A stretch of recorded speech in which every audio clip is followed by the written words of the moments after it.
Good afternoon, good evening, everyone. So, let's start our computer architecture. We have already finished with computer organization. In the start of computer organization, I have told you that अगर हमें memory के concepts समझने हैं, how different types of memory interact with each other, cash RAM से कैसे interact करती है और मेमोरी हार्ड डिस्क में कैसे इंटरेक्ट करती है या मैग्नेटिक टेप में कैसे इंटरेक्ट करती है, वो सब समझने के लिए हमने कंप्यूटर ऑर्गेनाइजेशन पढ़ा था. Now in this subject computer architecture we will study about the hardware things. Okay, so basically there are two types of people. Okay, one is programmer and another one is designers. Programmers are mainly those people who are using the programming languages or instructions to build applications. And designers वो लोग होते हैं जो उन applications को या उन programming languages को वर्क कराने के लिए हार्डवेयर को डिज़ाइन करते हैं. ठीक है, तो ये डिज़ाइनर कौन है? जो कंप्यूटर के आर्किटेक्चर को बिल्ड करेंगे. प्रोग्रामर्स कौन है? या तो एंड यूज़र्स हो सकते हैं जो एप्लीकेशंस यूज़ करेंगे. हम प्रोग्रामर्स नहीं होते हैं एक्चुअली, लेकिन एंड यूज़र्स भी हम उसी में काउंट कर रहे हैं, दूसरे तरह के यूज़र में. और या फिर डेवलपर्स हैं जो एप्लीकेशंस डेवलप करते हैं by using some kind of programming languages. अब हमारे पास लेट से एक सेट लेते हैं मशीन का. लेट से हमारे पास मेमोरी है, ये हमारी मेमोरी है. हमारे पास रजिस्टर्स हैं, ये रजिस्टर्स हैं. ठीक है, नाउ अंडरस्टैंड दिस. हमें रजिस्टर्स की ज़रूरत क्यों पड़ी जब हमारे पास मेमोरी थी? मेमोरी जो है वो फास्ट नहीं काम कर रही है एज़ कम्पेयर टू सीपीयू. ये हमने कंप्यूटर ऑर्गेनाइजेशन में पढ़ा है कि अगर मेमोरी को डायरेक्टली हम सीपीयू से या अपने एएलयू से इंटरेक्ट कराएंगे तो एएलयू वर्क कर रहा है लेट से 10⁹ इंस्ट्रक्शंस पर सेकेंड, मतलब 1 नैनो सेकेंड में एक इंस्ट्रक्शन को रन कर रहा है. और मेमोरी वर्क कर रही है लेट से मिली सेकेंड में और मे बी 10-20 नैनो सेकेंड में. तो वो 10-20 टाइम्स स्लो हुई हमारी एएलयू से. तो इन सब के बीच में तालमेल बिठाने के लिए, जिससे कि ये एक सिंक में काम करें, हमने रजिस्टर को इंट्रोड्यूस किया. अभी लेट से मैं यहाँ पे कैश की बात नहीं कर रहा हूँ, तो हमने रजिस्टर्स को इंट्रोड्यूस किया. और फिर हमारे पास अरिथमेटिक एंड लॉजिक यूनिट होगी, जिसको हम शॉर्ट में एएलयू बोलते हैं. एएलयू का काम क्या होता है? जो भी हमारे कैलकुलेशन पार्ट है, जैसे एडिशन, सब्ट्रैक्शन, डिवीजन या फिर कोई भी कैलकुलेशन का पार्ट है, वो एएलयू में होगा. That is arithmetic operations, logic operations like and और एक्सॉर, इस तरह के लॉजिक ऑपरेशंस. तो ये सारे ऑपरेशंस किस में हो रहे हैं? एएलयू में. अब हमें कुछ डेटा मेमोरी से रजिस्टर्स में डालना पड़ेगा. क्यों?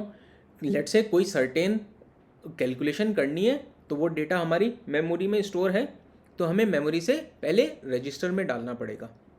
फिर रजिस्टर से वो एएलयू में आएगा, एएलयू में कैलकुलेशन होगी, फिर जो रिज़ल्ट होगा वो रजिस्टर में जाएगा और फिर रजिस्टर से वो रैम में जाएगा.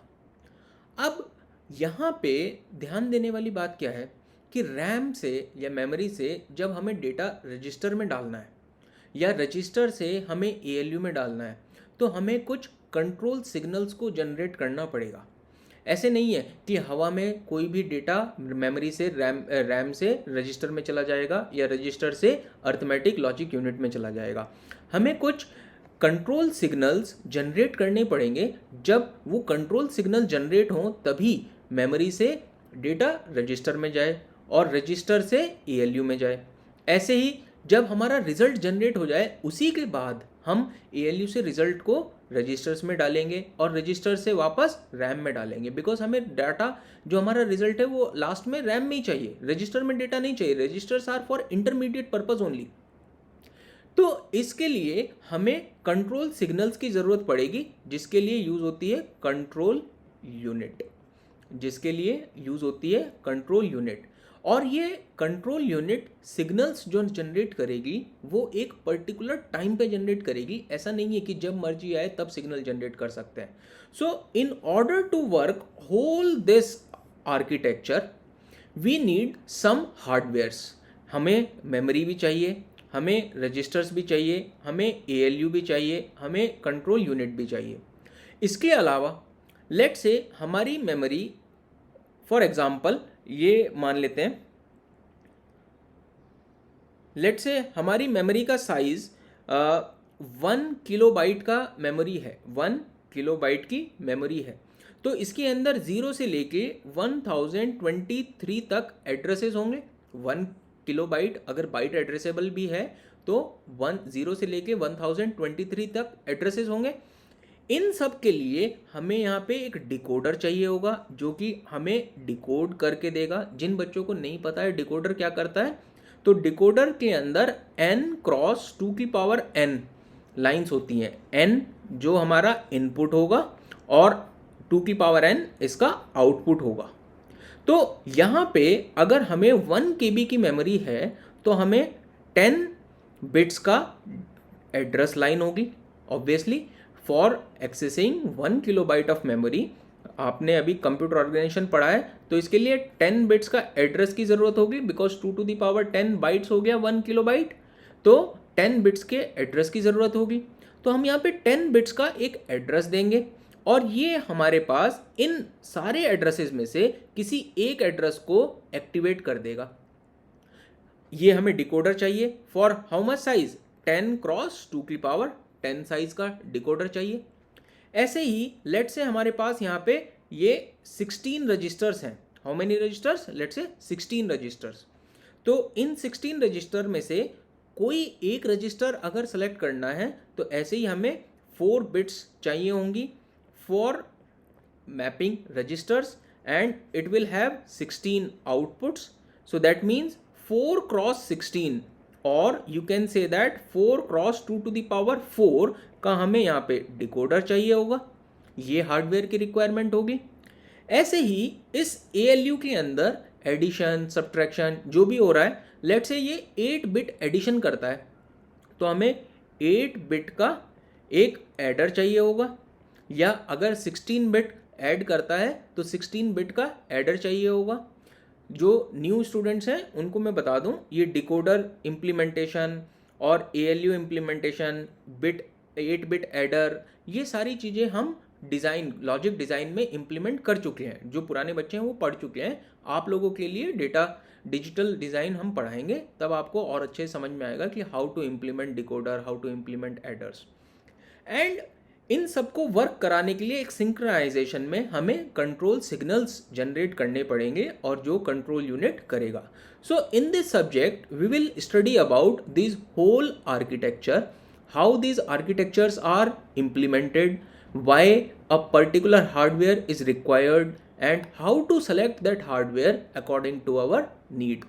Okay, so let's write down some points and you will understand that. So what we have is, we have to move data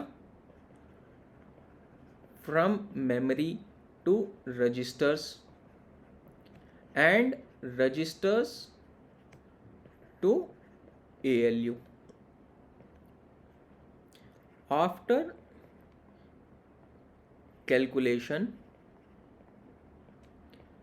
we have to move data from ALU to registers and then register to memory. Okay, this is what we need. For this purpose, we need to apply certain signals.